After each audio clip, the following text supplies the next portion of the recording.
Hello and welcome to the I'm Not a Player, I'm a Gamer podcast. My name is Miles Terry. We've a few episodes in now. Things have been going really well, so I've decided to bring in, I'm going to say, some more professional content creators than Mm. myself. Someone who's going to be able to bring a wealth of knowledge, but also hopefully a lot of information just with regards to how to get involved and how to grow in this wonderful world of gaming. So I am joined by Sean Spaceman Rogers. I don't know if you prefer Sean or Spaceman for the purpose. What Easy going. honestly, whatever works. Yeah, I've always been that way. Whatever is easiest, I good for mean, me. to start with, where did Spaceman come from? Excuse me. Good Lord. It started when I was a teenager. I had a variety of gamer tags, but they were all space themed.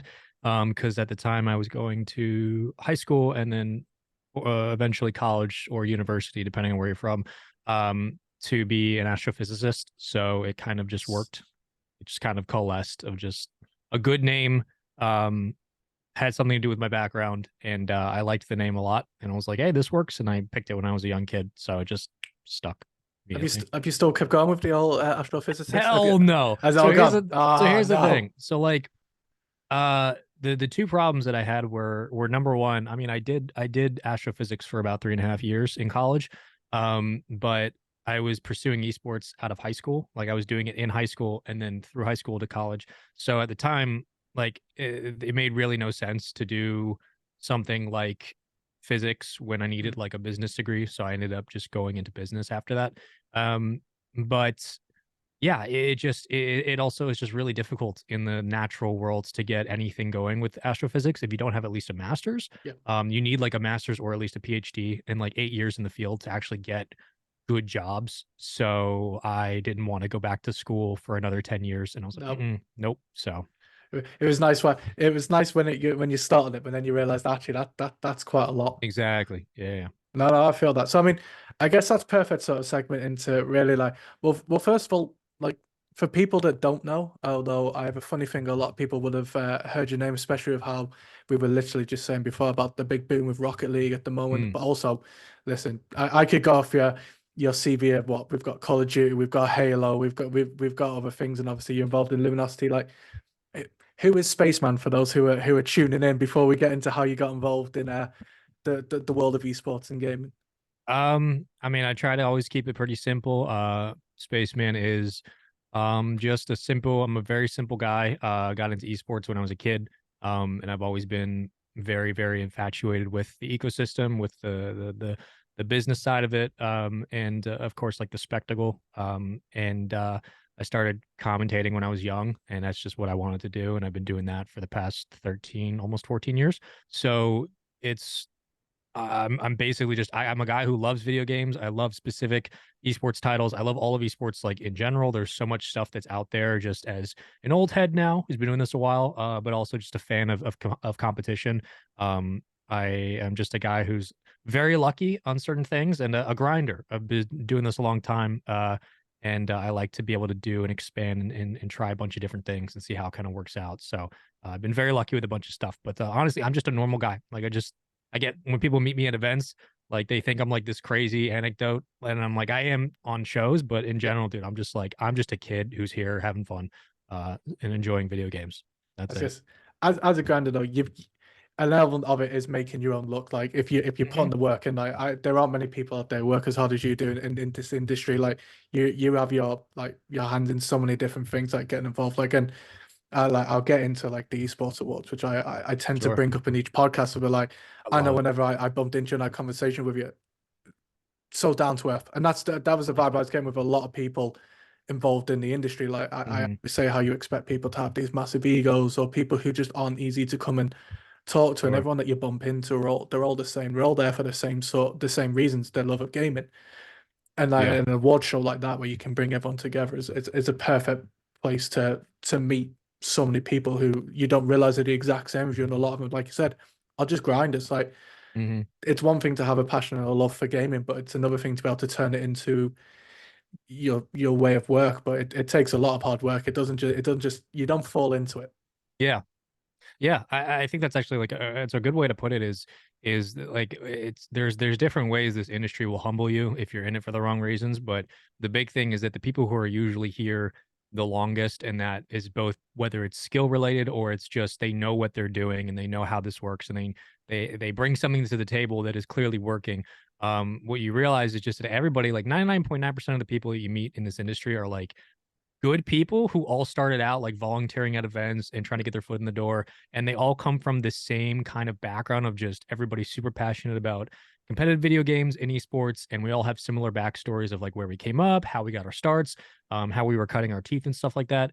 And so, yeah, like the esports awards is like a great epicenter of all the great minds in the industry, but also just a good reflection of like, these are all some of the best people in one room who all have massive impacts on the scene and on the collective nature of what the current state of esports is, but they're also just super down to earth. Like everybody in that room deserves to be there. Everybody there is there because they're just putting in the work and try to make a really good product. And it shows. It's really great getting to see people kind of like yearly and just check in and see how everybody's doing. And the passion continues, man. It's always been like a fun experience every year. So I'm looking forward Yeah. to this year. It's gonna be fun. Oh, for sure. I can't wait for all the announcements, all the up and coming, Mm, what they plan to do, because every year it's get bigger and bigger. And I think that's the thing that I've noticed the most is that when I was talking to people, and these are people who you've got your range from people who make content to people who play professionally to people who are doing their cosplaying to people who are just involved in collegiate organizations. Like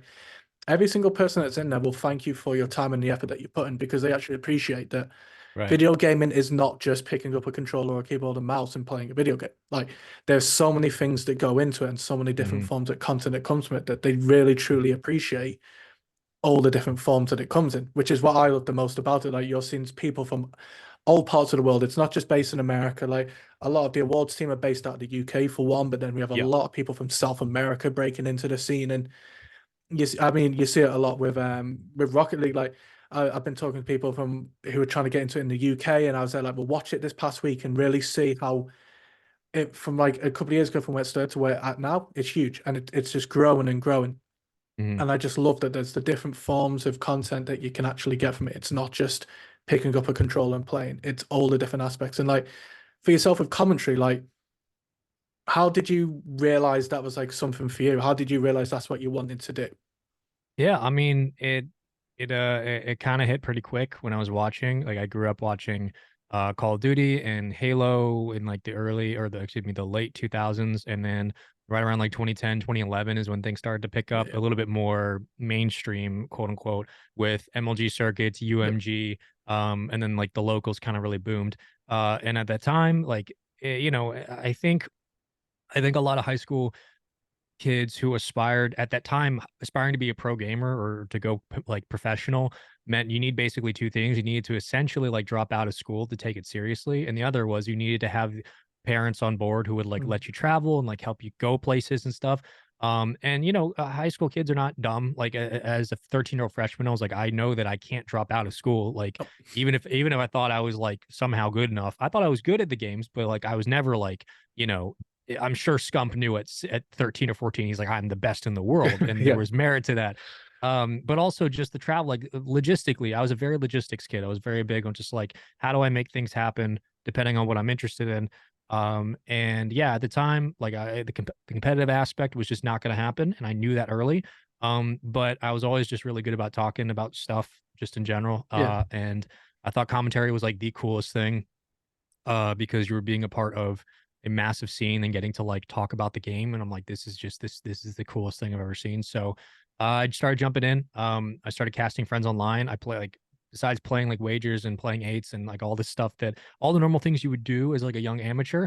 I was doing that, but I was also like doing that with my commentary. Like I was watching my friends playing, casting over them. I was staying up late, casting online tournaments. I was just doing whatever I could just to like try it out. I would record stuff. I uploaded to YouTube. Um, you know, I wasn't on Twitter or normal social media, but I had YouTube then, so it was a little Yeah. bit easier to post things. But yeah, I mean, like when kids were traveling to locals to go play at like 15, 16, uh, I was traveling there to cast, and like Yes. we were the same age, but we're on very different trajectories of how we were approaching stuff. But yeah, I mean, that's just kind of how I got started. It was just I thought it was really sick, and I fell in love with the the meticulous details of commentary. overnight, like how you actually put a call together and like what it means to have really good sentence structure and stuff and like how you phrase things. I was really, really into that. Yeah. So yeah, it was just basically knew immediately like I wanted to do that and then just grind it away and just figure out how to do it.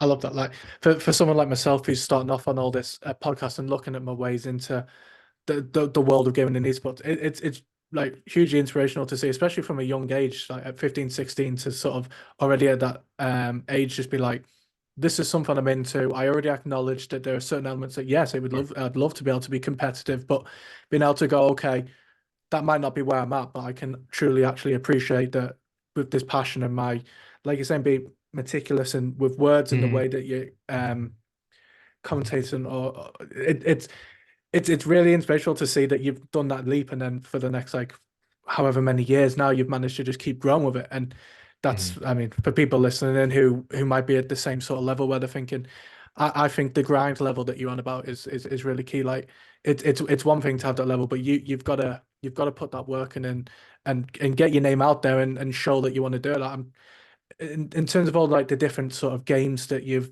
done your commenting or casting for, like, is there any that you thought like at any time you thought, oh, maybe this isn't for me? Has it always just been like each time you tried a different game? Is how much like do you have to change the way that you would cast, or do you have to? Obviously, you put the research in for like the different maps and levels and stuff, but is there a big difference from game to game? Yeah, I mean, I think that like some games are a little bit easier to carry skills over. Like it's the same thing with like when pros play like different shooters. If when we had crossover between Halo pros into Call of Duty, like Yeah, they've had an easier time because they've already got the fundamentals down of shooting. They've already got the fundamentals of FPS gameplay stuff. So like that'll exist in commentary too. There are parts of commentary that like transition pretty well. Um, like when I in like 2018, I started branching out. At that point, I was doing Call of Duty for a long time, and I started branching out and doing other stuff, just for my professional life, but also just because at the time it was like that's one of the ways to build a resume was to do stuff. And I ended up working with Gears of War, which was really really fun. And that was the first time I really challenged myself. Like COD has always been difficult, just because the game itself, like there's a lot of things that are easy about it, casting it, at this point, but there's also just any game you do, you're never settled. You're always figuring yeah, out new ways to improve, and chaotic games can always be, especially like COD that have grown in pace over the years. They can always be a little bit of a challenge, just continuing to change the way you commentate. But Gears of War had very similar kind of setups when it came to team fights. Like it was like okay, like I can pull things that I know from COD into this and I can use it for certain setups, but lingo and vernacular and cadence all has to change, and the way that you maybe break down a play has to change because the game requires different kinds of stuff. So um you take that and then you push it into doing work with Halo, and like that's a little bit easier compared to Call of Duty. You can transcribe certain things.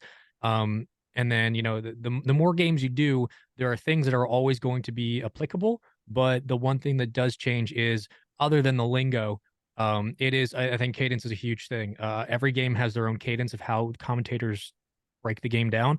And Rocket League was one of the harder ones. Because Rocket League is very much like you can hear the right cadence, but you can also think you're doing it correctly and it doesn't sound the same. Like if you hear really top level Rocket League commentators, there's a certain pitch and like a rhythm they hit when they commentate, and you can hear it. And it's really easy to hear it and be like, that's the way it's supposed to be. And then everything else is just wrong. Um, so Rocket League was pretty difficult. yeah, There was a lot of things that helped. Like my background was helping with stuff. My ability to talk on camera and like all that was great. But it took me, I want to say about 2.5 years to really get the cadence part that I wanted mm, for myself down with the game. And then the past year I spent after I figured out kind of the cadence, I spent that polishing kind of the edges of the commentary and like figuring out how to change cadence on certain plays and change the way I do things on if something happens, what do I do here? So yeah, like it depends on the game very much, but there are definitely situations where you can't just pull the same thing you've used in other titles. Like you have to be as a commentator, you have to be able to change the way you do your job. yeah, And once you jump into that new cadence or frequency or whatever it is in your commentary, then you need to go down that rabbit hole and figure out what does this lead to, mm. and then see how far you can take that and then bring it all back together. So yeah, there's a lot of interchanging parts in this engine. But they all kind of serve the same purpose, which is just being able to adapt and commentate on the fly. Awesome. And before I get into a little bit more about the games that sort of you were brought up on and what you continue to Mhm. play now, I've got to know, like, are there any other like sort of commentators or casters now that you particularly like sort of like to listen to or Mhm. like to watch? I mean, I love that in Rocket League there's been so many like female casters that have come onto the scene, Yeah. and I've noticed especially over the past couple of years. One thing that I've always been banging the drum for is that we need more females just generally involved in gaming, considering Yeah.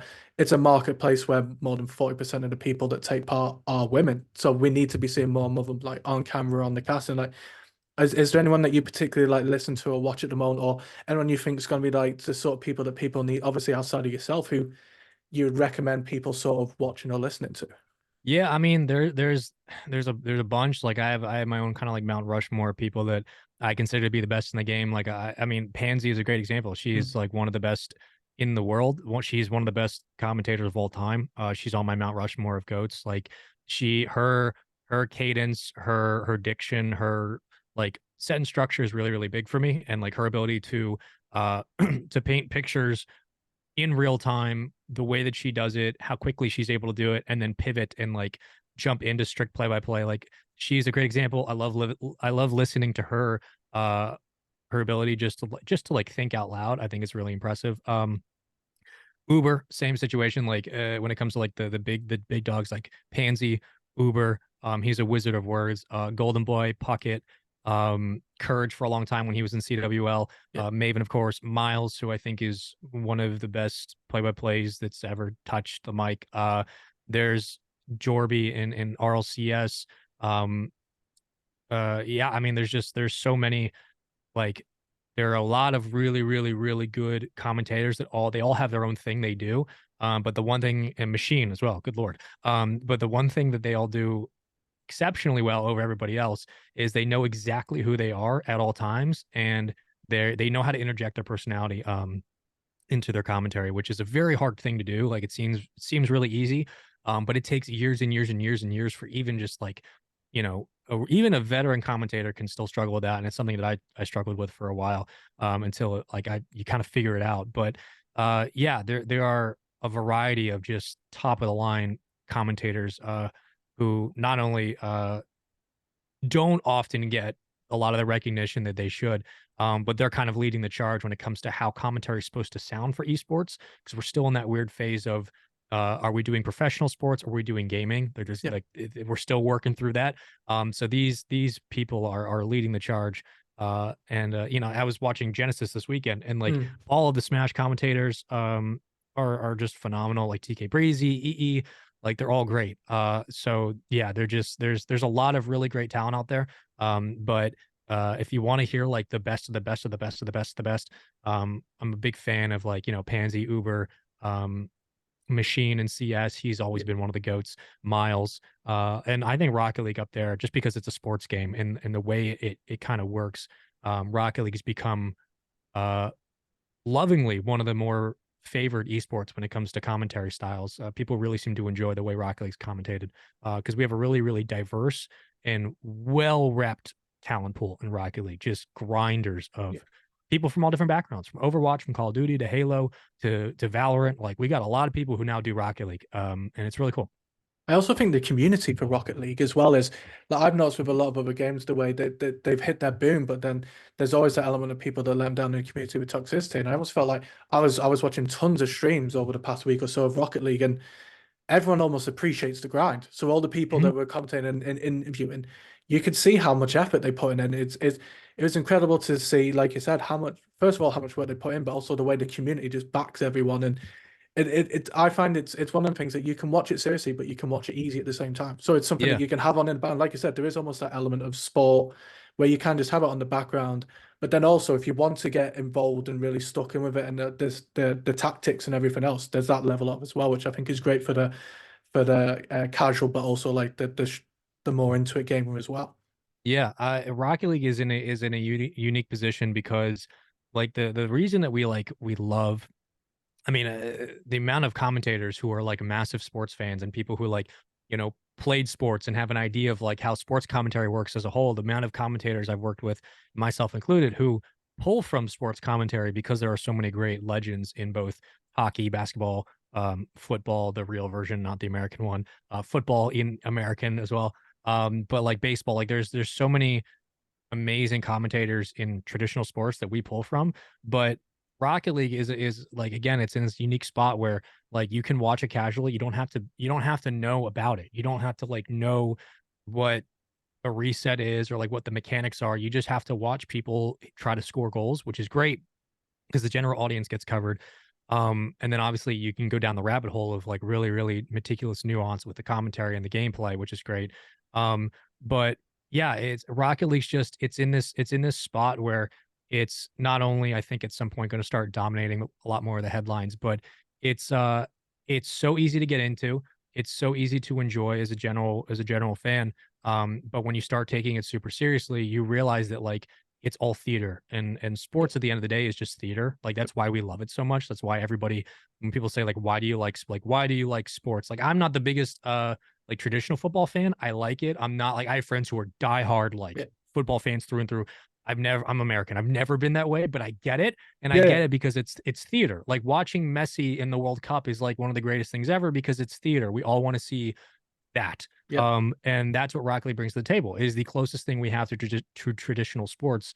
And it's always, always theater. It is every LAN is like, it feels like you're watching a World Cup. So, yeah, yeah, it's just, I think that allure will bring more people in. And I think that's why people watch it casually is because it's soccer, and it plays like hockey. Like it just, yeah. it's soccer, but it feels that fast paced, which is great. So, Oh, I remember when I was younger, if someone had told me that one day that I was always obsessed with games where it was, I think it was Vigilant 8 once upon a time, where it was mm, you were a car, but it suddenly mhm, had weapons. And it was like, okay, that's cool. And then someone says, okay, well, now you can do stuff with cars and it's football. And it just like as a child, it would be a dream to drive a car and play football in real life, but in cars. And mhm. someone at some point, obviously the creators of Rocket League have gone, well, actually, yeah, that's a really good. Let's like, I think it sounds a great idea in principle, and the fact that it's grown from what is a lot something that a lot of kids would enjoy to something that's so big all of a sudden, it's exactly that. It again pinpoints down to that at the end, it is all around games, and Yeah. games are a social aspect of something that people use as their escape or people use for fun, and they've just gone, "What's a really fun idea?" But then they've turned it into such an incredible like spectacle to watch, and a large part of that is just down to the cast and commentary that gets you involved in this, like you said, theatre. It's almost Mhm. like having a narrator when you if you someone was to go see a Shakespearean play, but they had a narrator basically explaining what was going on, you Yeah. already enjoy what you're listening and watching. But then to have someone almost explaining what you're watching and why it's happening is that extra level to it that makes you get honed in on it.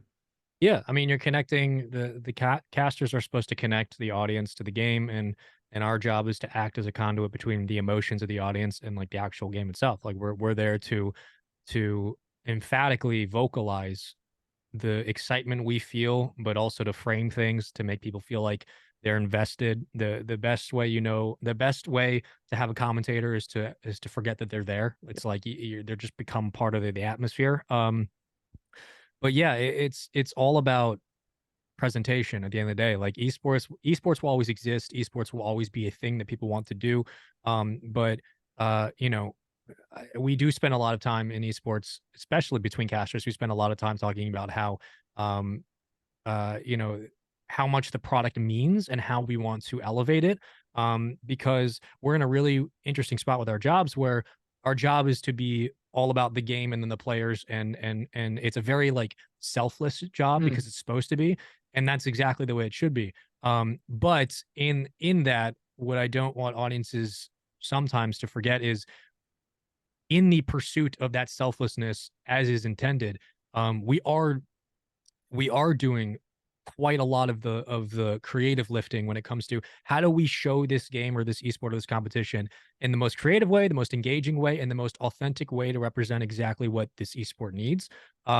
And that's where I had just have like just immense undying respect for the top line commentators in the industry who are so good at being so selfless with the job, but also carrying so much of the burden of a product of a show on their back because that's our job, is to be the front of the house, to be the ones engaging with the audiences, the fans, to do everything we can to make it feel like theater without us being the centerpiece. And Yeah. that's like a really, really hard line to walk. There are some people who do it like it's nothing, and there are others that take years to figure it out. It just once you get to that point, you realize how special esports specifically is because it's so different than sports. It's esports commentary is very much an entertainment thing, whereas sports commentary can be both. It can be entertainment, but also just you need somebody there to kind of guide things. Yeah. But esports is a very different beast. So yeah, the fact that like Rocket League is so close to traditional sports, it opens up a lot of opportunities creatively. And everybody who works on it from RLCS upwards, like we're all figuring out like, okay, like what's how do you show this game so it feels like you're at a sporting event, but you keep the endemic feel of like an esports grassroots thing, and how do you platform this? How do you translate this so the audience knows what's going on? Yeah, there's a lot of things that go into it psychoanalytically, but it's a fun problem to solve because their end result is like a banging event that just Oh, blows yeah. the roof off. So For sure. Like honestly, like I'll keep mentioning it, but like the past week of Rocket League completely blew me away with like the way that so many people get involved. Like I had my Twitch open on so many different pages, jumping in and out of streams, and the way they were mhm. bouncing from stream to oh, it was incredible. The whole thing. I mean, I mentioned obviously like I started off with games of being obsessed when I was young before there was video games of the ideas of cars and footballs and weapons stuff. How did you start with video games? Like, can you remember what your first like console was and the first game that really got you like hooked in? Yeah, my first console, like my first real one, well, my dad had an NES from when he was an adult. So like I grew up and I would play his NES. He had like, Super Mario Brothers, Tetris, pinball, like a bunch of stuff. So like that was my first, I guess, entry point. I had a Game Boy as a kid, so like it just kind of translated. But between that, like it was always fun, but I never knew that like gaming, I knew gaming existed outside of that, but like Hmm. I grew up kind of like, low middle class. So like there wasn't a lot of avenues for me to do stuff with gaming because my gaming console was a Game Boy. That was it. Um and then, one year I got lucky. I saved up a bit. My parents got me a PlayStation 2. So like that was the first jump. And then it slowly branched from there. You play Battlefront, you play like COD 3 with no multiplayer, but like you're just, Yep. playing campaign, having fun. Um and then it progressed, and then I think around like 8th grade, I saved up a bit from working, and I bought a 360, and that was like the jump. That was between when gaming was really fun and I was obsessed with it to gaming is now an online experience. That means that there's like a variety of different ecosystems you can get involved with, and that was the thing that like blew the doors open. And the first thing I got was Halo 3 because I Yeah. played at a friend's house. I was like, "Oh, this is great." So yeah, like as soon as I got the 360, Halo 3 out the gate, then MW2, and those were the 2 that just, like, blew everything up. So, yeah, I mean, I started just really normal, like, I didn't have access to a lot as a kid, so it was just Game Boy and Mario Kart, until something else changed, but really I've, simple. I'm waiting for the moment where someone comes on and they say that they weren't early on starting off with Mario Kart because there's definitely a trend of Mario Kart being Mhm. that first Super step. Circuit on the Game Boy was great. Oh, That's what I had. I was curious what games you played on the Game Boy because for me, Mhm, my Game Boy experience was it was a lot of Pokemon Red for me. I won't lie. mhm, From what I remember from my Game Boy, was walking around with my Pokemon Red and my extended battery pack to make sure that I could play for as long as possible. Is there anything else that yep. you played on the Game Boy that you remember? Or Oh yeah, Mario Kart, Super Circuit. I think I had a bunch of movie tie-in games. Like I was a Star Wars kid, so like yeah, I oh, had the some Star of Wars game on the Game Boy was oh, I yeah, loved they it. were all weird, but like Yeah, they were fun. Like I had some Revenge of the Sith one. I had an old Spider-Man game. I forget which one. I forget what it was called specifically, but there was like a Spider-Man a Game Boy game. yep, And I had like Bionicle and stuff. Like I was big superhero Star Wars kid, so like it was all the tie-ins that they had at the time, like the Hulk one, all the tie-ins that existed for that. I didn't get to get a lot of the mainstream stuff until I started getting consoles that could support it. yeah, So yeah, like I got a DS at one point, and like the first thing I got was like Platinum, and I was like, yeah, Pokemon Grind starts now. So yeah, yeah, but at the time it was like all super super simple, really like Pac-Man, Galaga, stuff like that. So yeah. So you mentioned Halo 3. Were you yeah. there playing campaign with your friends, or was it very much like multiplayer? Like for me, I don't. I have the constant battle with myself of what my favorite all-time like campaign was on a game. But for Mm. me, Halo 3, especially the idea of Halo 3 was doing it, great. but then doing it with my friends as well, gave that extra element of like to Mhm. me it was like the perfect campaign. I absolutely loved it. Yeah, Halo 3, I remember when I got it and like I booted it up. I played the campaign first. I'm always a campaign guy Campaign first, first, even yep. as I've gotten older, I've kind of weaned off that, but like on Halo games, always campaign first. Booted it up. My dad was watching, he was like, "Wow, this looks so great." Like we had never seen graphics like that before. Yeah, And this was like in 2012 maybe. So like it was still like yeah. that was like 2 or 3, 4 years after Halo 3, but it was still like this big deal. Um, but yeah, play the campaign, thought it was amazing. Just fell in love with Halo 3. And then um, you know, learning the online multiplayer aspect of like there's people online. This is how lobbies work. This is what lobbies are. This is like how you queue. This is just that I never seen that before. So that is where like everything kind of came into focus of playing with friends and like doing stuff like that. But yeah, I mean, Halo 3 is like the reason that Halo 3 is the reason a lot of people currently work in esports. Like that game Yes. changed lives. Just flat out. I, Yeah, that's the one for me. well, I think Halo 3 is almost where you started noticing that soundtracks actually became like obviously Yeah. before you had your Final Fantasy and stuff, but I feel like soundtracks in the way that people saw the art of not just being playing a game, but the visual aspect, but then the audio aspect as well. I Yeah. found with Halo, I was obsessed with the when you were playing the games, the way the sounds would change as you made your way through levels. And I think that's when my obsession came as I started to play games. I would play games just because I'd heard about what the soundtrack was going to be like on a game. And it's similar to movies as well. Like Mhm. people will go, oh, well, there's this movie coming out, but then they look at who's doing so obviously the Hans Zimmer involved and someone else is involved in the soundtrack. You're like, I want to watch that film just because I Yeah. know it's not just going to be visually incredible, but audio as well. Yeah. There are a variety of like game devs now. There's a variety of creative heads. Like, I mean, I'm a big Kojima fan, so anytime Kojima puts anything out, like Death Stranding is one of my favorite games of all Oh, time. So anytime he does anything, whether it's he has a hand in the music selection, he has a hand in the maybe the artistry, he has a hand in whatever it is, like that's where I'm at. Same thing, and that exists in gaming. Like if I like a certain game, like Ghost of Tsushima, anything, the original like Mass Effect trilogy, Halo for a while. I've been getting back into kind of like retro gaming. I miss a lot of the old stuff, so I've been playing like emulators and things. But yeah, like gaming, it's becoming much more of a connected experience, and I think that's really great. I'm a huge movie guy, so like I completely resonate with like if I hear Hans Zimmer or Ludwig Göransson is doing a score, like yeah. I'm interested even if I don't know the movie. Like if I follow directors, so if I know a director's doing something, I'm like, all right, like they should grab this composer, they should grab this cinematographer. Like I'm big on that. So same thing with games. Like it's getting to that point where like if I know a studio is working on a game, I'm already thinking about like, okay, what's the music going to potentially be like? What's the storyboarding going to be like? How they can do level design. Um, Portal 2 was one of those ways actually. Like Portal Mm. 2 was I played it super late. I think I played it like 3 years ago for the first time, and it still blew me away with the music, the level design, the storytelling. So yeah, it's I mean, good games that have all that are just like they're transportive. They are theater. They are completely different than anything else. So yeah, totally agree. I have the same with movies now where, I mean, if I hear that Zach Braff's involved in directing of a film, Mm, I automatically know like Garden State and Good Life is more recent one. I always know that the soundtrack's gonna be great, and I agree yeah, again. If I know Christopher Nolan's doing a film, I know I'm gonna watch it and I know I'm gonna love it. yeah, And I feel like with games these days, as much as I do enjoy just being able to sit there, zone out, and play my own game. I think the way that games have become so visually incredible now, and the way that Twitch and YouTube has had such a major boom, I can, well, I say you, I can happily sit there for hours with someone who I love the way they play a video game or the way that they will talk or almost cast. They don't realize they're casting.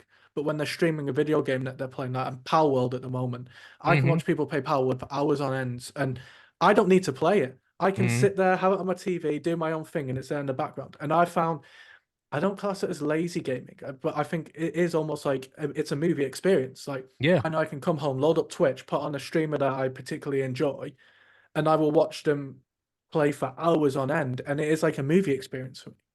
Yeah, it's an interactive experience that like, it's it's more interesting than a lot of ways than like watching, somebody maybe watch a movie for the first time. That's always fun, but you're getting actually something, and it's the big debate of like, well, why do you watch people play when you could just play it yourself? Because there's a difference, right? Like it just you're watching somebody figure out uh an ecosystem that they've never experienced before. And if you're, like if I, especially if there's a game I'm interested in, but maybe I don't want to shell out the cash right away, like I'll watch a streamer.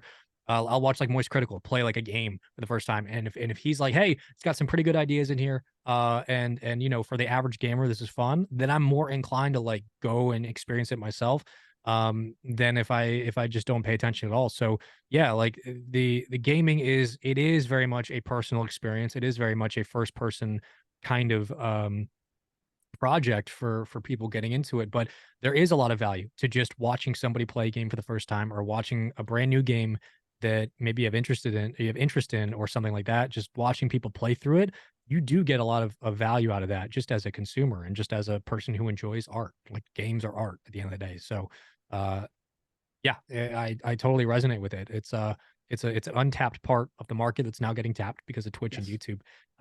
But I think also, like, as gaming pulls back from this like hyper fixated AAA dev cycle and like super high budgets, super cinematics, I think we're going to start regressing back to more standard, like traditional art making within, or artistry, excuse me, within video games. Like I saw a thread a couple of weeks ago of people talking about back in the day when they were making like Doom, and they had like these high polyres imprints on like flat 2D surfaces. That was a style that was used because they couldn't render 3D, Yeah. animations and 3D textures at then back then. So they would use like just a scan of an image, super high def, and put it on a flat surface. And there was a sense of immersion that came with that. And then how immersion in gaming has changed over time, how we've Mm. gone hyper realistic, how we've gone towards more of a movie style thing. And then what do you lose in that? Do you lose some artistic ingenuity? Do you lose some creative aspects of building a video game from the ground up when it has to be hyper realistic? And I think we're going to start getting back into kind of, the early 2000s to late 2000s, how video games used to be made, more of just like a cohesive product and less of trying to just force an experience. But the long and short of that weird tangent was just like the experiences with games always change, and we always go one way and we always rebound and come back. And we've just finished, I think, like an era of super realistic, super attention focused video games, of trying to get as much out of you as you're playing it. And I think we're going to start to pull back and see like indie devs really succeed. Helldivers, great example. Lethal Company, great example. Among Us, great example of just great game concept. Doesn't have to be groundbreaking graphics. Can have really great soundtrack, really great ideas. Very simple. Go. Yeah. And that's what gamers want to play, that because it's fun. So there's always something, no matter what it is. There's always something to watch, to enjoy, and to take in, which is why gaming's so cool. I think they have like LA Noir and stuff like that. They're the sort of games that I can feel like those sort of games are going to start coming back again, Yeah, yeah, yeah. which I really love to. And I think the way that they've attempted to remaster a lot of games, and they think, oh, if we can improve the graphics a little bit. But I actually feel like you're saying half the time they just need to go back and not think so much about the graphics side of it, but actually the way it plays and the way it feels, I think Yeah. is coming round again, like you were saying. Like, so what are you playing much at the moment? Like, obviously you're saying like, I know you've been going back and playing some of the older games and stuff. Like, what are you Mhm. enjoying playing at the moment, or are you actually spending more time watching others playing Streamline? So, because I found I've gone more towards the streaming and playing myself, where I feel like with Sure. yourself, have you gone back to actually playing a lot more? I'm definitely playing a little bit more than I was like last year. Like last year, I didn't really play much. I was doing like, obviously, when work was hectic, like I'm watching a lot of film, and like watching a lot of streams to watch players play. Yep. And I still do just an enormous amount of that, of just I love, especially Rocket League. Like I love watching the game. I love watching people play ones or twos or play scrims, because it's just I'm watching sports, and that's what I love. Um, but yeah, I mean, these days, like for like a month and a half, it was like Lethal Company every single night with friends. I just got Helldivers. I played about 2 sessions with a couple buds, and I'm going to try to get some more in this week. It's been really enjoyable. Playing a lot of Halo. Halo, not only the new HCS season is starting up, which I'll be turning my attention to, but Yeah. just also as a kid who grew up playing Halo. Yeah, I've been playing a lot of Infinite Ranked. Kind of focusing much more on like smaller a smaller pool of games that I can keep my attention around, Mhm. because my backlog's pretty big. I'm very bad about that. I love single player games. If there's a new single player game out, I'll probably play it. Yakuza, I just started getting into that series, so like I'll see how it goes. I'm first time here, but yeah, I mean there are games I have to finish. There's a bunch of single player games I need to finish, but I've actually just enjoyed outside of playing things that are kind of hot in the moment. I thought Lethal Company was just amazing. Mm. That game is really fun. But outside of, grinding some ranked in Halo, and watching stuff on Twitch, I've been enjoying going back and playing games that I've missed because there was a lot of games that I just didn't get to play as a kid and a lot of games I didn't get to play as a young adult, because of esports, but also just, money and, at the time my parents just wouldn't allow it. So, I've gone back and played some of the Uncharteds. I've gone back and just started playing through BioShock for the first time. I Like, just there's about to say, just I've done the exact yeah. same with BioShock. BioShock was Yeah, a game that see? just I completely missed, and then I play it again, and I was just, when you realize you've missed it, and it was just I had the same with Fallout. Like Fallout, Mhm. I never had a true chance to really commit to it. And then you play these games, and it's like I was skipped by. I was skipped by when I load it up, and then you realize that when people, I think I noticed it, especially with TV and film, where a lot of times people say, "Oh, you've really missed out on this TV series," and I watch it back, and it's never really been for me and stuff. But I found with games Sure. like BioShock and Fallout, like I've gone back and played it and gone, yeah, this is my sort of game that I've really missed, and I'm really hoping that there's more games that come out like that rather than like what we were talking about, rather than Sure. the concentrate on graphics side. Like BioShock is just a beautiful game all around. Like it's incredible. Yeah. Yeah, the reliance on understanding that we may be limited in graphics, but we're not limited in creativity, and we're not limited in storytelling and just, building worlds and stuff like that. Like that was graphics mattered a lot in like the 360, the PS3 era, moving up into the PS4. Like graphics mattered then for sure. Like the most groundbreaking thing I remember at the time was like Battlefield 3. I think it Mhm. was just like it was for DICE, it was their new engine. It was a massive trailer. It was like, oh my God, like this is the next step. This is huge. But I mean, that era of games was undefeated because, yeah, game studios were still like they weren't spending, hundreds of $1 million on specific titles, but also just the culture was just different then. There were still problems in the industry, but it seemed like at the time microtransactions were not that big. It was still like if it existed, it was like, 99 cents. And that was like that was unthinkable. Like it was Unthinkable to spend that. unbelievable. Like gaming back then was a very different. I call it a lot of times a closed loop experience. And I use that term basically to mean that between between all steps of the experience, buying a physical copy of the game, the physical game being the entire experience on a 1.0, you can run it on an offline console. You put it in, excuse me, you put it in a physical console, don't need internet to play it. You get to the main menu. You have all of your settings mapped out, ready to go. The main menu is not pushing anything. It's the main menu, the settings, the credits, options. It's a everything about the experience between buying a physical copy, putting it in a console, not needing internet, playing the game, playing a complete story with, cinematic cutscenes, but all in game and nothing like pre-rendered. All of that builds a closed loop system Yeah. of this is a video game. Mhm. This is not a store page. This is not an advertisement for something else. This is not a live service. This is not a beta. That idea is something that I'm very big on. Like I'm really, really big on video game preservation. I think it's like one of the most important things ever is especially with just digital media being the way it is. I'm huge on the video game archives and like keeping things physically attainable. Yep. And yeah, like it feeds into that idea of I think we're going to get back to budgets not being the number one thing. Live service, hopefully dying. I think live service in certain aspects is amazing because those are the games like World of Warcraft made sense because Yeah. it's like $15 a month, but you're getting access to everything. Live service microtransactions have just obliterated a lot of creative freedom.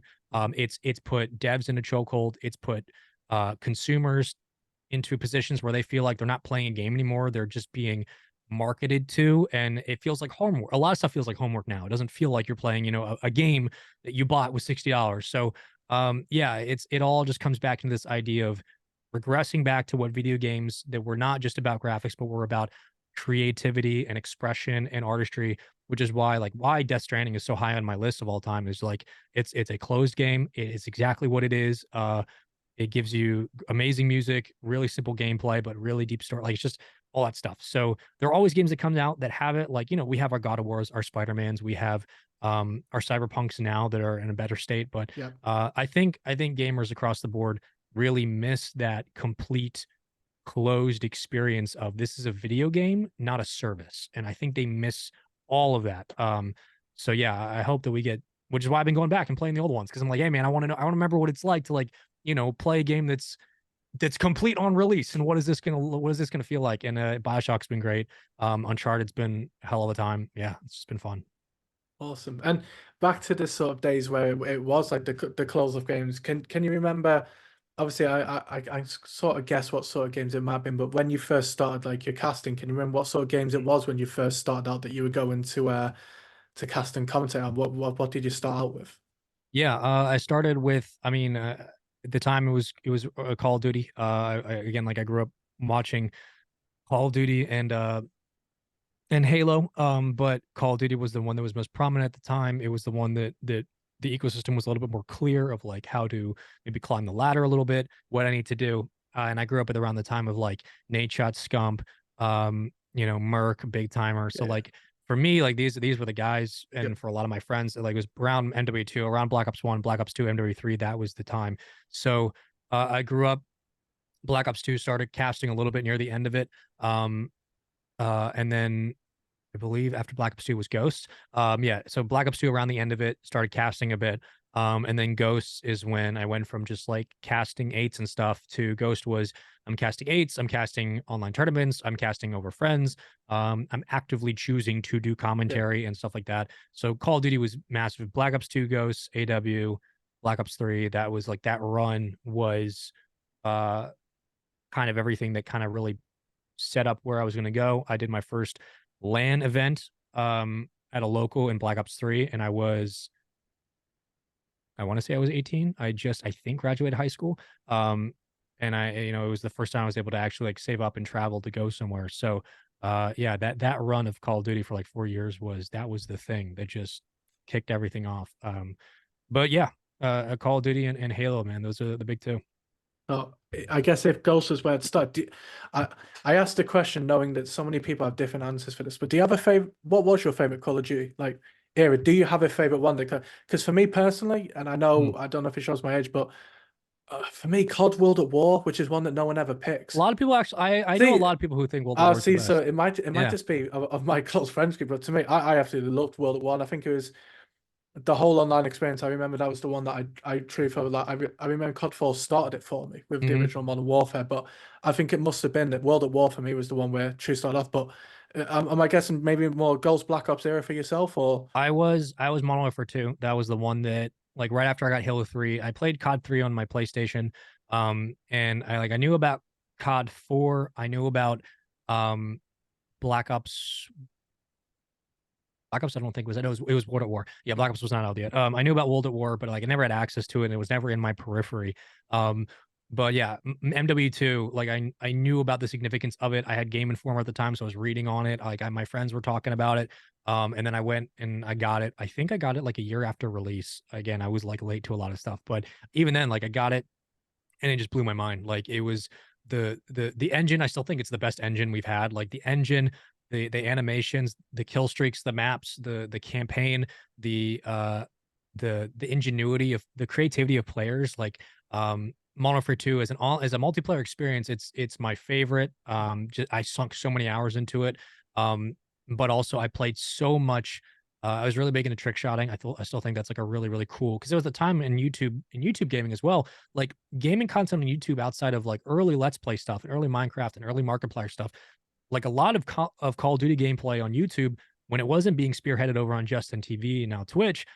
It was like sniping clans, and that yeah. was like really interesting, and that was really really cool. So I got super involved with that stuff. I got super involved with a lot of the organizations, and like that whole setting up six mans, playing cops and robbers, playing Michael Myers custom games, staying Customized up Mike late. Myers, yeah. Yeah, dude, it was all that stuff. And that was all in MW2 between trick shotting and learning how that works, that ecosystem, and like all the hitting clips, and then, staying up late and playing custom games with your friends and just like killing 10, if not 12 hours a day on Rust, just Yeah. doing whatever. Like that was MW2 is the game that like it's my favorite. I think it's the best one just by the amount of variety that game allowed. But yeah, that's that game and Halo 3 are just up there, the number one and two.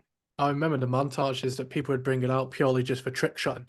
This Yeah. thing, the 367 no scopes off buildings and stuff. And like, I remember Pomage when he would do all his sniping clips and still continues to do sniping. Hmm. I still to this day continue to watch all of Pomage's like sniping clips because he was one of the ones where I started and was like, I don't even know how these people do it. And then I had a go doing it and they actually realized that once you've hit one shot, it's addictive. It's like, okay, I can do that again. How did it? And you'll Yeah, spend it's time and euphoric, time man. just trying to do it. And Yep. when you hit, like if you're in a lobby, like you're in a completely random lobby and you're on the final kill cam and you realize that someone's holding a sniper, you're then like, oh, is this gonna be a no scope? It's gonna be a quick scope. Is it gonna be hot?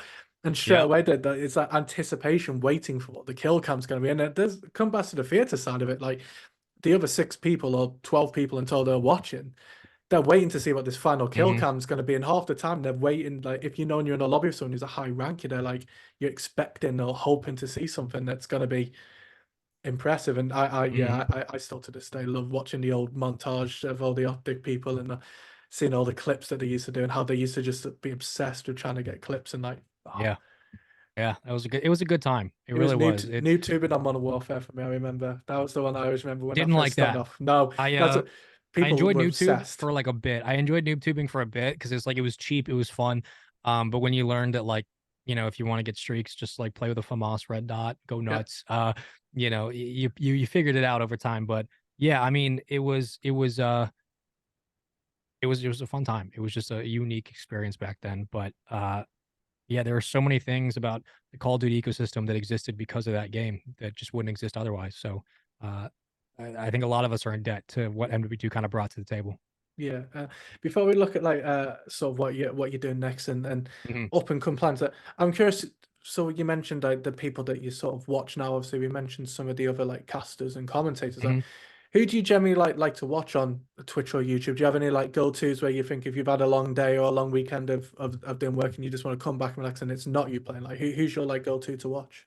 Yeah, when it comes to commentators, I watch like if Jorby from RLCS, if he's streaming, I'll watch him. He'll usually do some like he'll host some tournaments, do some competitive gameplay, so I'll watch him. Miles always a good shout when he's playing Call of Duty. Um, Nameless with COD, Ali as well. I watch her play like League of Legends. If you want to hear someone shouting at League of Legends, it's Yep. there's nothing better. Like half the time I have that on just in the background and oh, She it's yeah, Yeah, goes hard. she does it to herself. I told her blankly, you do it to yourself. She's great. Even looking players like people excuse me like Lawler, like Dash from League, from Oh yeah, Valorant, Dash, yeah. Golden Boy. Yeah, I mean, I when people I know or friends of mine who are casters or streaming, I'll always make it a point to jump in. Isaac, who's one of my friends, Turtle from RLCS, like he does Mario 64 speed runs. Like he's huge into speed running. And he just broke, I think it's sub hour 5. So like he's a huge speed runner right now. So like I'll watch stuff like that. But most of the time, really, like if I'm on Twitch these days, it's essentially to either watch like a special event or watch maybe Moist Critical or somebody play a new game quickly. But a lot of my time really on Twitch is watching gameplay of either Halo or Rocket League and watching people scrim and watching people play. Just because I genuinely like that's what I like. That's what I go to. So like tonight when I'm working on content and stuff, I'll probably be throwing up one of our pros from Rocket League and just watching him play scrims and just absorbing that Yeah. because it's good to have. So I'm still very big on just watching gameplay and just taking notes. So As just about asked, are you taking notes when you're watching? So obviously you're absorbing what's going on. Do you find Mhm. yourself having to like take notes and then you think how you can bring that up when you're next going to be doing a casting or something that you've noticed, so then you know you can take that into a future like yeah event.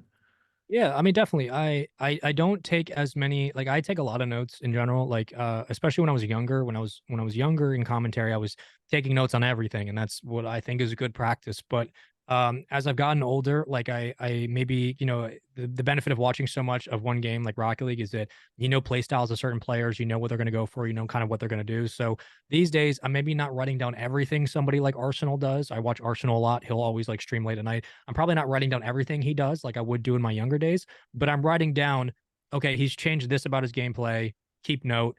In this game, he went for this. This is new. keep it as an idea. Like I'll write down little bullet points, stuff like that. But a lot of the writing, because I know a lot of these players, is just it's all mental. Like I'm just kind of scanning their footage, Yeah. and just seeing updated with how they're progressing. So that way, when they play, I can watch and be like, all right, in this situation, he's shown he can do something. So like, let's see if he figures out how to do it this time. So, yeah, it's definitely not as heavy on the note taking late at night, but I keep both mental notes and like bullet point spreads of just things that are interesting about players I'm already familiar with. Because they, they don't show too much. But if somebody new is playing, like Zen, who's one of our rookies, who's like the number one player on the planet, when Zen uploads a YouTube video, I'm writing down notes because even though he's the best on the planet, we've seen a lot of them. He is very, he's very pulled back on social media and stuff. He's still a kid, so especially with somebody who's like brand new to the scene, you want to know as much as possible. So Yeah. it's yeah, you take what you can get, but most of the time it's just kind of, you know, it's kind of like what's a good way to put it? It would be like somebody who does like auditing or does like finances. Like they've seen spreadsheets 1,000 times, but they might, go through a couple more just to go over the numbers. I'm Yeah. basically just going over the numbers with this one, Yeah. and just seeing if any new problems arise that I didn't realize before. But most of the time, you're seeing kind of the same stuff. But it's part of the grind that you're on about. Yeah. It's keeping the knowledge going, and if new things are going on, you want to know about it, and Yeah. it's staying relevant, isn't it? It's understanding how everything's moving along with times, but how games will always have their different forms of progression and the way that they change. Like you said, they're designed to be in one way, but people will always find Hmm. different ways, especially in the competitive scene, to actually play a game a little bit different to how it was probably originally played even a month ago, especially the Yeah. way that there's updates and other things.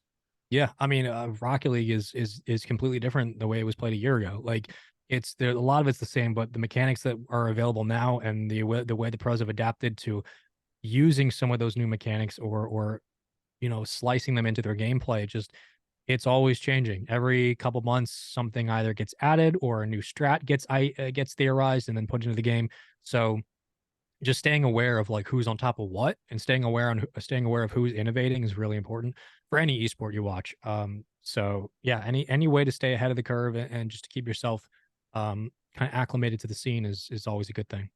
Yeah, a lot of the casters that you mentioned, I've been lucky to over the past couple of years. I've been involved in the esports awards. I mentioned it on every podcast because I feel like those guys are a big reason that, I mean, gaming's always been a passion of mine, but they having the opportunity to then actually take part and assist in this incredible. Well, I was going to call it an event, but there's multiple events that come off it now. This incredible Sure. experience.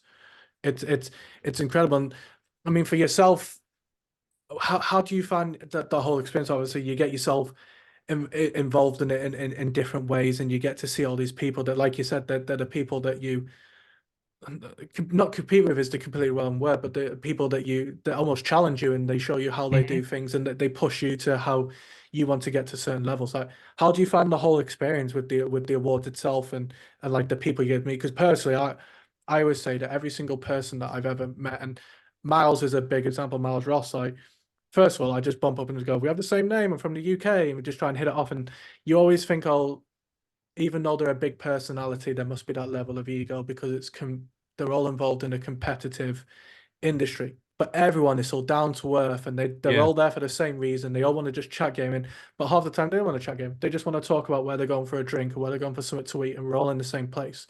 I completely love the whole experience. I think everything that goes on there and all the people are incredible. Like, what's the experience like for yourself? Yeah. It's always pretty humbling for me. I don't I still at this point, like in my career, I've accomplished a bit, but I still don't look at myself as like I don't look at myself as the same level as the people who are currently like when I'm in a room with Puckett and Uber and Miles and Golden Boy uh and like Rain Day and a variety of people like Gaskin, like when I'm in Machine Pansy, like when you're in a room with these legends in the esports sphere, anybody who's either won an award, who's been nominated, anybody who's been there, like it's I think for me, while I have my personal aspirations of nomination at some like every commentator has that. They're like, I want to prove to myself like stuff like that. But when you step in the room, I think you figure out exactly you figure out who you are and like kind of how you see things. And every time I've stepped in, especially this year, um, I was sitting in at the Lifetime Achievement Award. And I've hit every single one. Like remember last year we had Adam Apicella. I think we had the Ogre, yeah, we had the Ogre twins last year. And this year we had, of course, like Puckett. I forget the gentleman's name from Quake. But you know, you're surrounded by people who you've seen on TV or streams for years. You're surrounded by people who are the pinnacles of the industry in the job that you do.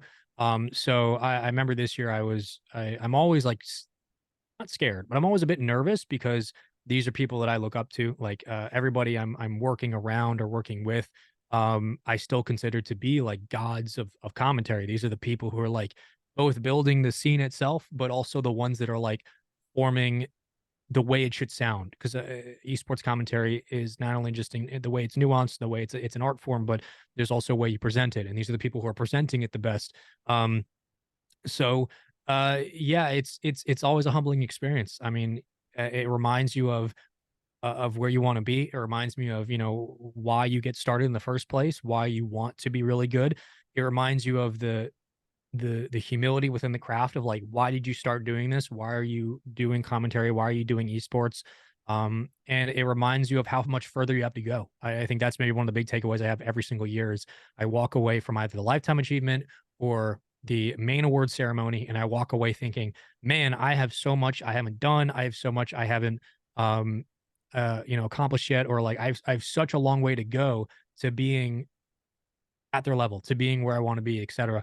And you know, and some people might think like, you know, oh, it's like an unhealthy mindset, or you know, it's comparison's not great. But I've always just viewed comparison as it's like you want to climb the ladder. I think every commentator doing this, like you want to obviously have a good impact, and you want to have a good impact, make the right decisions to bolden the space and to help people who uh can help esports thrive.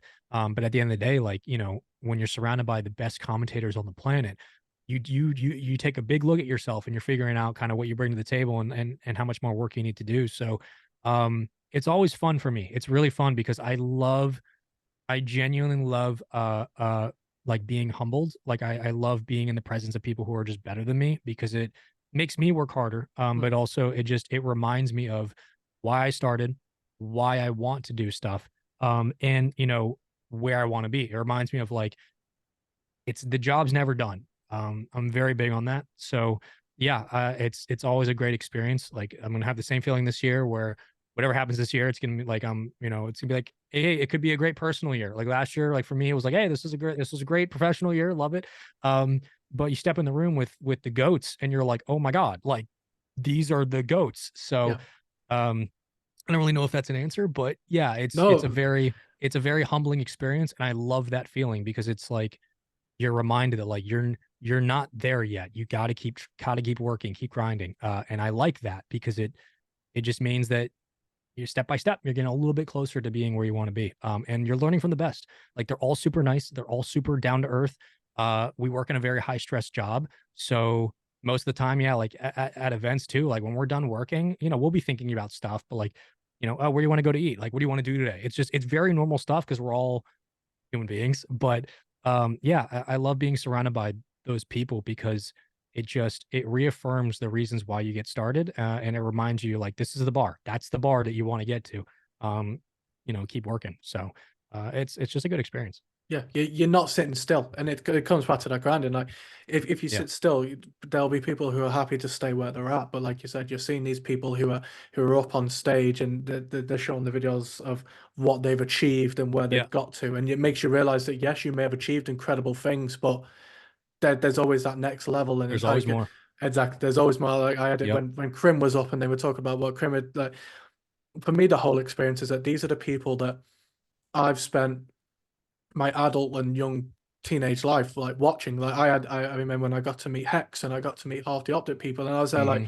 I remember when I grew up on with Call of Duty with Nadeshot and Karma and that, and with the first time I got to meet Nadeshot and just introduce myself and Dude, I shit myself. I'm not gonna lie oh, to you. Yeah.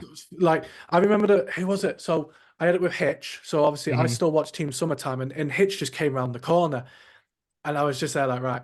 I'm just going to introduce myself, let them know who I am, and just say if you need anything, give me a shout, sort of thing. And he was the nicest guy. And rather than it just being like a passing sort of comment, like he stood there and spent the time to talk. Same thing happened with Hex, but Nature had this particular level. Like we were at the golfing event, and I remember like trying to talk to him while we're golfing and stuff. Completely down to earth. Like you always hear negatives about certain people. I was there like it'll just must be like someone's individual experience because my experience with Sure. everyone there has been incredible. And Yeah. like yourself and other people, when I've reached out to do the podcast, it's not been, oh, I'm too busy or just. And some people listen. Some people are super busy. Like I've had yourself and I've got Hurt coming on, and the you've all Hmm. just had to do this Rocket League, and the first thing I'll be expecting you to do is now spending some time to chill, but you're grinding and going to that next bit, and everyone's always had time or feedback to try and help me push away on well good. Like even though everyone's sort of wanting to get to that certain level and trying to beat Hmm. each other to get to that level, they also have that time to teach and show this Yeah. is what I've done. This is because they've fundamentally had to do it themselves. They've had someone else in front of them. And if not, if they've been around long enough where they are the OGs and they are the goats, which we get to see like Pocket and others, Hmm. they will more than happily spend time telling you how they got to that point. Yeah. No, I do. I think again, like the the opportunity to meet people, especially these kinds of people, and like and even just like say like what you want to say to them, or give them like a shout, or thank them for kind of how they do stuff. Like uh, I met Dash last year for the first time, and I said something very briefly. This year, he and I spent just a little bit more time together because we were kind of in the same group. And I got to talk with him a little bit more, and just like, I watch League here and there. Like I'm not a heavy League watcher. I appreciate the hell out of the game and the esport, but I work in broadcasting, and I watch Dash. Like he's one of the best in the world. I know what he does. I know how good he does it because I've seen it.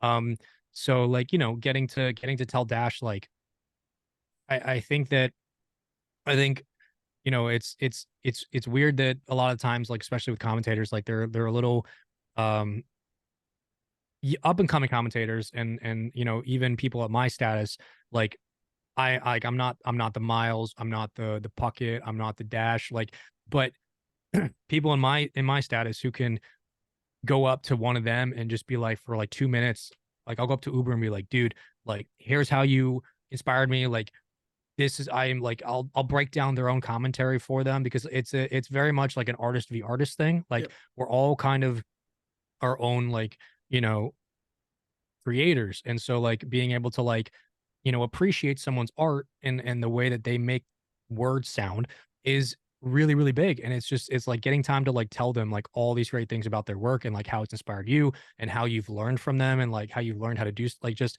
I know it often is pretty cliche, but anytime I'm at these events, like I try to make it a point, even if I've seen them, like I've seen Miles a bunch, like he and I talk, like every time I see him though, I'm like, dude, like I'm catching up, I'm praising. It's like I want to reaffirm that like the things they're doing are not only great, but they're setting the standard, and like they're teaching me, which helps me get better, which is what this is all about. But yeah, the first time actually I met Nate Shot was in CW Anaheim. I was working it, and at the after party, we were at the bar, and I didn't want to bother him. But Nate Shot's like my idol. Like he is like my god of Yeah. esports. And so I was so nervous to meet him. And I literally, he's sitting there with 100 Thieves. It was right around when they first started. And I go up behind, I crouch down, I have a beer, and I'm like, very quietly, I'm like, hey, Nate, are you busy? And I know he is, but I'm like, hey, you busy? And he's like, what's up? And then like, I just dropped my beer in front of him. I just dropped it on the floor straight up. And I was like, oh my God, dude, this is bad. So I was shitting myself, but like getting to talk to Nate and like tell him how much he meant to me, tell him how much like his career inspired mine, how it like literally changed my life. Like all that kind of stuff is so important, because I think a lot of times, especially in esports and stuff, like we forget that, like, you know, even though we're in the same room, and like even though, at the end of the day, like it's just games, it's just people having a good time, like careers are being built because of what these people have done. Like entire ecosystems are now viable because of select people. Hmm. Nate is being one of those people. So like just getting a chance to give people their flowers and stuff, I love doing that. So yeah, like talking to him, nearly shit myself. But yeah, dude, it's always fun to like just even if you're watching somebody, like I said hi to Hungry Box. I'm like, dude, hi, big fan. He's like, oh, thanks, man. I'm like, it's that simple. Just everybody's day's made. It's a great time. I'm having fun.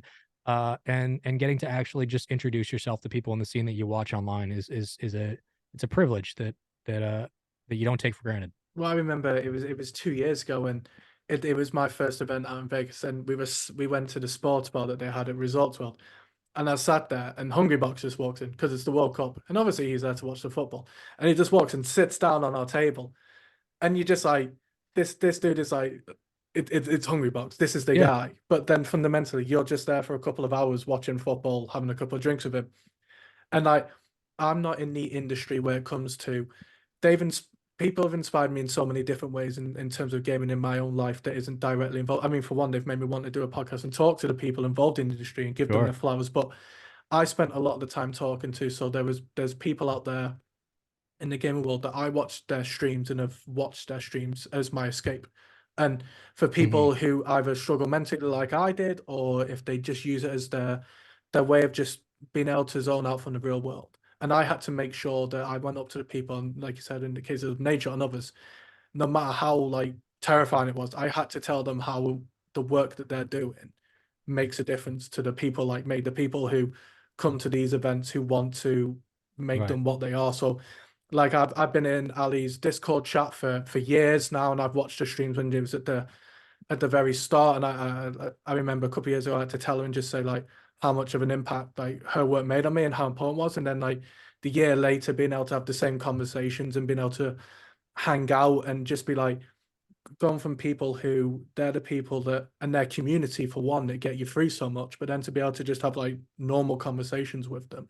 Hmm. And it was the same with Hitch, where I've said that I've been watching Hitch's streams in the old Optic days and 3050 since it started out, and like the difference it Hmm. makes to people. I wanted to make sure that they realized that I get why certain people get involved in the industry. Some people have a talent, some people do it because they know that there's ways that they can progress careers.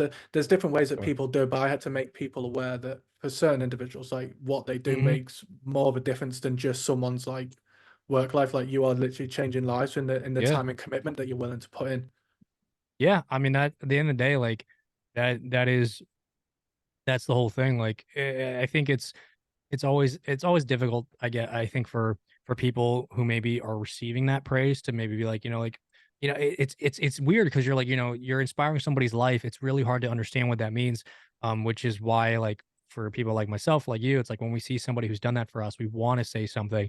Um, It's like, without giving the pressure as well. It's almost like saying like yeah, I don't want to give you the pressure of like it's almost like what you're doing makes a difference, but you don't have to change what you're doing. You're I know you're not doing it for that reason, but it's to also make you aware that yeah, it's yeah, just to like, it's just to kind of like, you know, you know, to recognize and put face to the audience that they're influencing and just say something like, you know, uh, I've been lucky to hear it a couple times. Nothing to like that extreme, but like if I'm in an event and someone says like, hey, like I like your work. You've inspired me to do something. You know, for me, I'm like, I appreciate you. I appreciate that. Thanks for watching. Like we'll chat it up. Um, and it's different for me because like it's a very different dynamic, but I know that's not easy for some people to say. And I appreciate it. And how I feel magnified by a billion because, I feel it. If I feel that for like Nade Shot or for Hitch or for Hex or Scump or anybody in Halo or Rocket League or like just whatever. I mean, I felt it for like, Adam Apicella from MLG, from like Puckett. Like MLG was like my home. So like it was when I got the chance to go and say something to them, it was like, this means a lot to people because we're still in the early stages of we're seeing titans of industry who have built this thing still with us. So like make sure you say something. yeah. So yeah, I get it totally.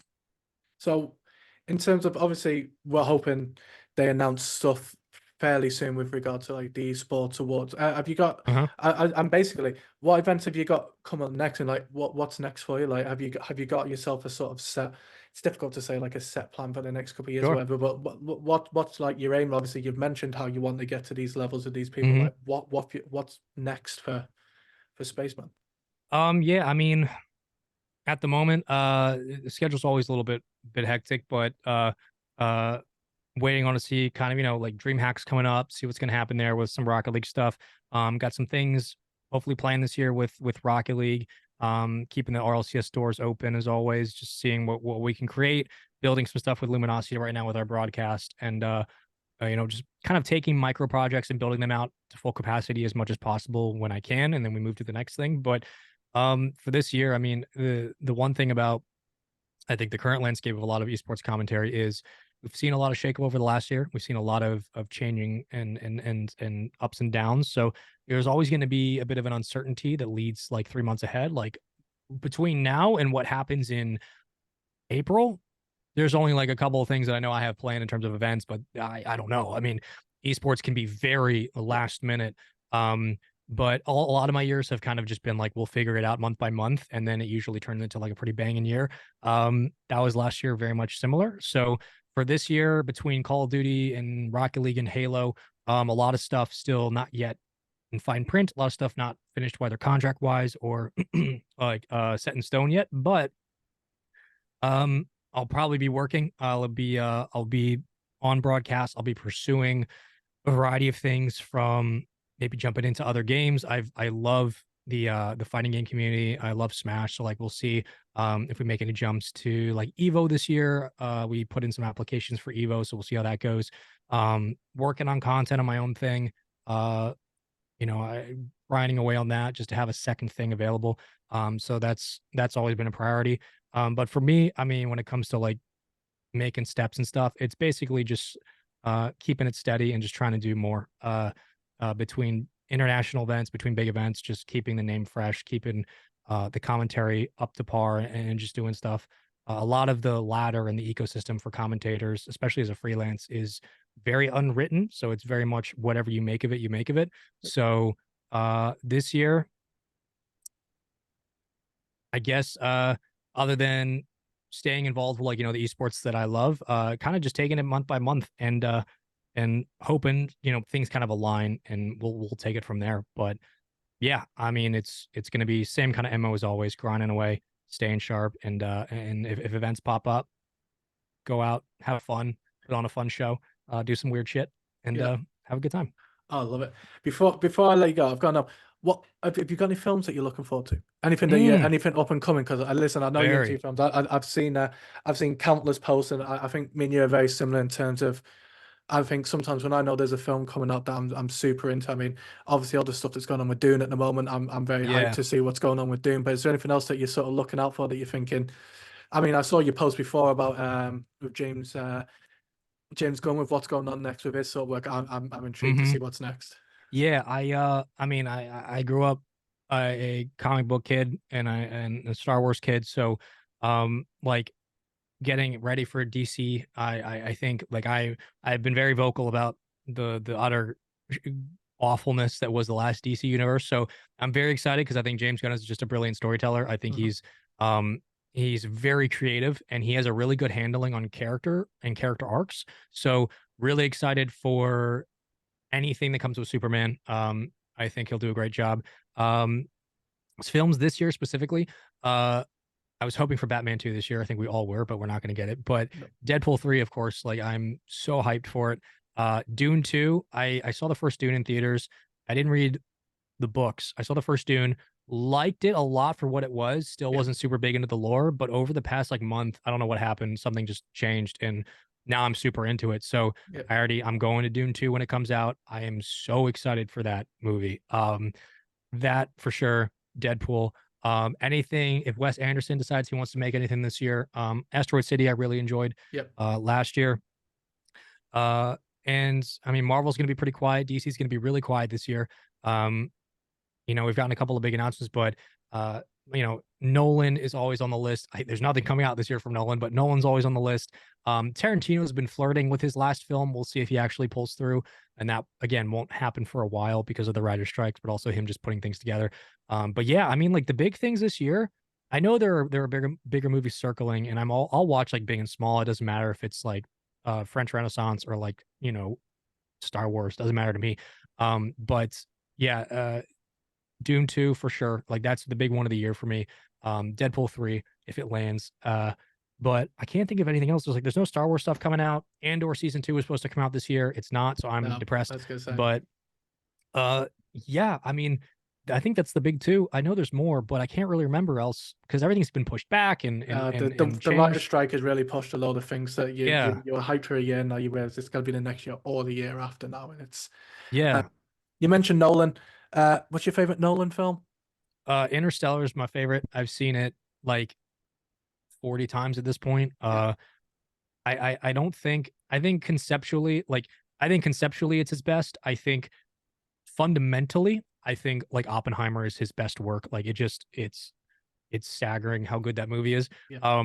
But like I mean, Interstellar is just like classic, just everything Everything about about it, soundtrack, the score, full story. Yeah, everything. cinematography, concept, Perfect. just humanity, like just all just yeah, it's the goat for me. But anytime Nolan does anything, like I was there day one for Oppenheimer. Yeah. Just We yeah. did Barbieheimer. That was my way of Okay. we did Barbieheimer, and then I said like, right, I saw how much my partner did not enjoy Oppenheimer. Mm. She said she fell asleep a couple times, and every time she woke up, Florence Pugh's breasts were on screen, and that was her. That's what she took away from the film. And I was like, right, so I need to watch this without you now.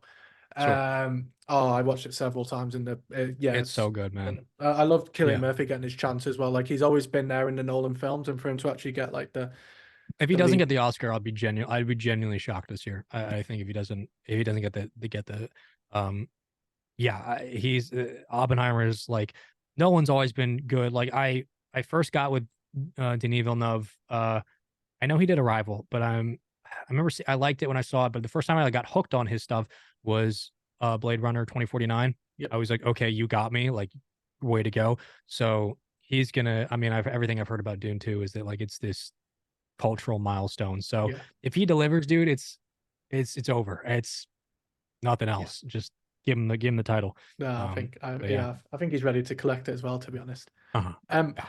perfect. Well, firstly, uh, like I said, I'm a massive fan. Like the grind that you have and stuff. Like I truly appreciate you coming on and talking, and I can't wait to see what happens next, and hopefully I'll get to see it the next esports awards as well when that Yeah. gets up.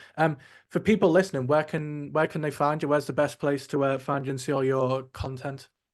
You can find me on Twitter at Spaceman SR. I post about Rocket League, Call of Duty. I post memes. I don't take Twitter too seriously, but I post a lot about Rocket League and esports and gaming stuff. And I do YouTube. If you're ever interested in at Spaceman SR, if you like uh either Marvel, if you like superheroes or Star Wars or stuff like that, or even science fiction, I run a channel where I do video essays that are I don't call them highbrow, but they are much more well structured than just like today's video. We're talking about leaks that happen in the I like to Yeah. do really conceptual stuff. So big fan of psychology and ontology, which is the ontology meaning like what's the meaning of life metaphysically and what does that entail, blah blah blah. But yeah, I like making content around things that I enjoy. So if you're a fan of anything from Marvel or the MCU or Star Wars or even science fiction, and you have any prickling interest in essays, let me know. I'll be there. But yeah, Twitter is the best place. I don't do much streaming unless I'm just writing stuff. But if you want memes, find me on Twitter. Awesome. And for everyone listening, thank you for listening and watching. Like I said, I truly appreciate everyone that's getting involved and any feedback. Hit me up in the comments. I've got much more videos lined up. Like I said, we've got a few other people involved in the content world. We've got a few casters as well come up as well, so be sure to tune in. But in the meantime, guys, just keep gaming, and yeah, any feedback, hit me up in the comments. I appreciate it. Until next time.